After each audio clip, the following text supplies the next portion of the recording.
පණ පිටින්නේ. එහෙම තමයි කකුලු. පණ පිටින් උයන්නේ. දැකලා නෑ? තියෙනවා. මම Facebook එකේ දැකලා තියෙනවා. අමුයෙන් කනවලුත් එක්කනේ. ඒ වුණාට අපිට අමුයෙන් කන්න බෑ.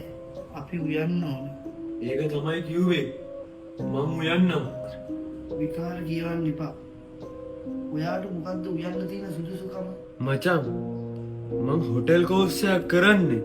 ඒ වුණාට මම ඊට කලින් මෙහෙ උයලා නෑනේ. ඔබට උඩ ගන්න පුළුවන්ද? පුළුවන්. ඒකනේ මං ඉල්ලන්නේ ඔක හදන්න. බෑ. මොකෝ සීන්නේ? මේ ඔයාට කකුල හදන්න තේරෙනවද? ඔව්. හැබැයි මං තරම් රසට බෑනේ ඔයාට හදන්න.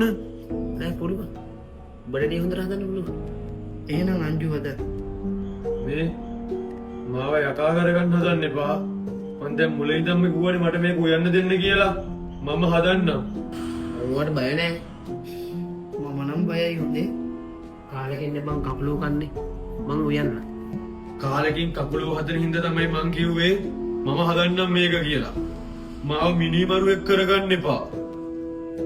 අඩ ඔවේ මං කලින් කිව්වා මං උයන්නේ. හරි. ඔයා උයන්න.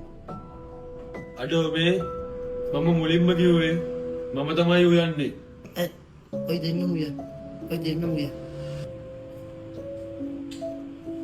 ඒ ඔබ බං මරාගෙන ඇයිව මරාගෙන කකුල උයන්න මරා ගන්න වේද? කකුල රුසිලා කවුද බං ගෙනාවේ මං ගෙනා.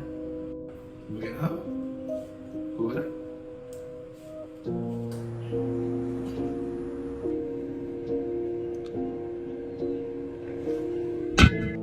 කොහොමද පණ පිටින් ඉන්නේ? ඒක තමයි කොහෙන්ද බං ගෙනාවේ හන්දියේ මාළු ඇල්ලෙන් එන්නේ. නෑනේ නෑ. මාළු ඇල්ලෙන්නේ නෙමෙයි.